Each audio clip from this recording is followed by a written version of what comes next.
میرا ایک clip out of context upload ہوا تھا ہمارے مخالفین کی جانب سے. انہوں نے ایف آئی آر کاٹی کہ میں نے کسی کو قتل کی دھمکی دی ہے. کلپ میں واقعی اس طرح کا امیج جاتا تھا دنیا کے سارے پیر قتل کر دیے جائیں جی. اور اس کے بارے میں بخاری مسلم حدیث ہے جب ایک خلیفہ کی بیعت ہو جائے دوسرا کوئی خلافت کلیم کرے تو اسے قتل کر دیا جائے. تھانے والوں نے مسئلے کو ڈیفیوز کرنے کے لیے ایف آئی آر کاٹی. سیاست تو جی ہر مسلمان کو اس کو سمجھنا چاہیے اور کرنا چاہیے, اسلام کا حصہ ہے. پاکستان کی سیاست کو تو میں پاکستان کی سیاست کو تو وہی سیاست سمجھتا ہی نہیں ہوں. میں صرف ان پولیٹیکل جماعتوں کے لیے دعائیں کر سکتا ہوں کہ نبی علیہ السلام نے خوشی کے موقع کے اوپر, شادی کے موقع کے اوپر گانے کی اجازت دی ہے. پاکستان میں جو ٹاپ کے ناتھان ہیں ان میں سے ایک اویس رضا قادری صاحب ہیں. 2020 میں آپ گرفتار ہوئے تھے غالباً کیا ڈی پی او جہلم نے جب اس پہ کامنٹ بھی وہ ایک ریلیجس میٹر تھا, اس کا اس پالیٹکس سے کوئی تعلق نہیں تھا. ٹھیک. وہ میرا ایک clip out of context upload ہوا تھا ہمارے مخالفین کی جانب سے جس میں آدھی بات ہوئی تھی, اس سے پلی لے کر انہوں نے ایف آئی آر کاٹی کہ میں نے کسی کو قتل کی دھمکی دی ہے.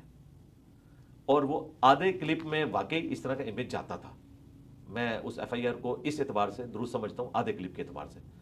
تو وہ ایف آئی اے میں گئی اور اڑ گئی, لیکن انہوں نے اس کی بنیاد پہ جو ایک مقدمہ کھڑا کرنا تھا وہ کر دیا. اللہ کا شکر ہے اس کے بعد اسی کے بعد ویکیپیڈیا نے میرا پیج بنا دیا تھا, مجھے تو فائدہ ہی ہوا. دیکھیے لیکن حساس گفتگو پہ ایف آئی آرز کا اندراج ہو جایا کرتا ہے.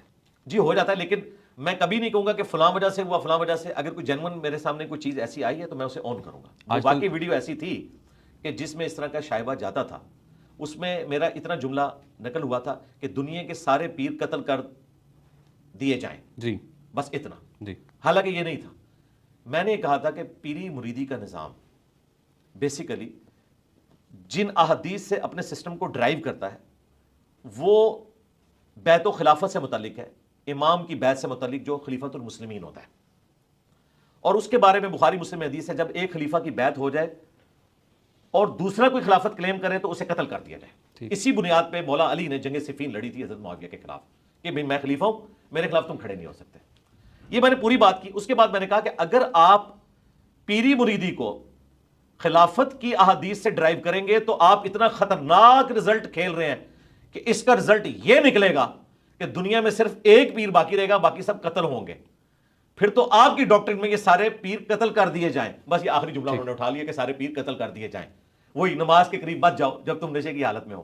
تو اس طرح وہ آؤٹ آف کانٹیکسٹ تھا. وہ کلپ وائرل کیا ایک خاص مکتبہ فکر نے میرے خلاف, اور اس کی بنیاد کے اوپر ایک ہنگامہ کھڑا کیا, پروٹیسٹ انہوں نے کیا, موب لے کر وہ گئے تھانے میں. تھانے والوں نے مسئلے کو ڈیفیوز کرنے کے لیے ایف آئی آر کاٹی خود سے, ان کے نام پہ نہیں, انہیں خود سے اسی لیے کاٹی جاتی ہے کہ کل کو فارغ کر دیں گے. اور جب عدالت کے سامنے وہ مقدمہ پیش ہوا تو انہوں نے کہا یہ تو ایف آئی اے کا کیس ہے, ایف آئی اے میں بھیجیں اگر کوئی ویڈیو ہے تاکہ اس کا کانٹیکسٹ چیک ہو. میں نے تو عدالت کے سامنے رکھ دیا کہ یہ اس کا کانٹیکسٹ ہے. وہ جب ایف آئی اے میں گیا کیس, انہوں نے وہاں پر اس کو انالائز کیا تو ان کا یہ تو پوری ویڈیو یوں تھی, یہ انہوں نے آؤٹ آف کانٹیکسٹ کوٹ کی ہے. اللہ کا شکر ہے وہ کیس فارغ ہو گیا. انجینئر صاحب ان دنوں صحافت بھی انتہائی حساس ڈومین ہے. پیکا ایکٹ لگتے ہوئے, پیکا ایکٹ کی کوئی بھی دفعہ کسی بھی وقت جو ہے وہ نافذ العمل ہوتے ہوئے دیر نہیں لگتی ہے, تو اس لیے ظاہر ہے چیزوں کا دھیان رکھنا چاہیے. اور ہمارے اوپر تو بہت قدغنے ہیں اور ہم سے بیجا میں محسوس کرتے ہیں, یوں لگتا ہے جیسے گھٹن زدہ ماحول ہے.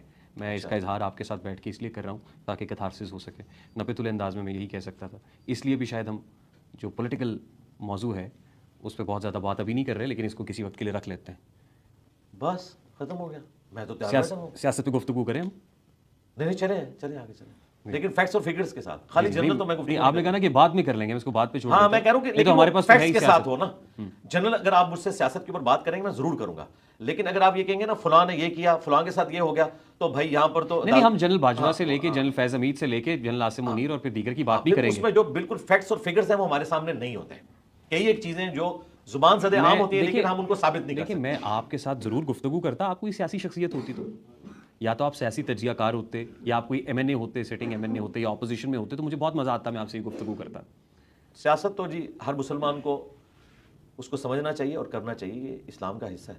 تو ہم دیکھیں گے کہ آنے والے دنوں میں آپ الیکشن بھی لڑیں گے؟ نہیں, اس کو پریکٹیکلی اس طریقے سے ایگزیکیوٹ کرنا پاکستان کی سیاست کو, تو میں پاکستان کی سیاست کو تو والی سیاست سمجھتا ہی نہیں ہوں. نہیں, ہم آپ کے ساتھ یو کے, یو ایس یا آسٹریلیا کی سیاست پہ تو بات نہیں کریں گے نا. نہیں, وہ تو اچھی آپ کہہ لیں کہ ایوالوڈ ڈیموکریسیز ہیں, میں تو ان کی تعریف کرتا ہوں. اب ڈیولپنگ ڈیموکریسی کر لیں, ہم ترقی پذیر. ہمارا ٹی ناٹ تو ہمیشہ 99 پہ صاحب کاٹ جاتا ہے.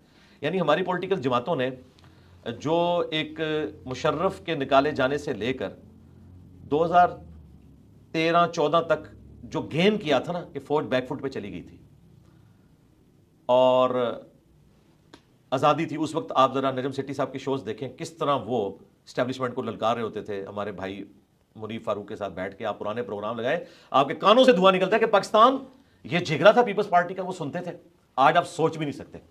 تو وہ سارا کا سارا معاملہ نہیں ہم نے ہوتے ہوئے دیکھا ایک دنوں ڈیلیوٹ ہو گیا پھر 6 مہینے کے لیے ہمارا چینل بھی بند رہا. اچھا اچھا جی چینل 24 نجم سیٹھی صاحب کی برکتوں سے 6 مہینے بند رہا تھا. نہیں سیٹھی صاحب کو میں سمجھتا ہوں کہ وہ ٹاپ کے جرنلسٹ.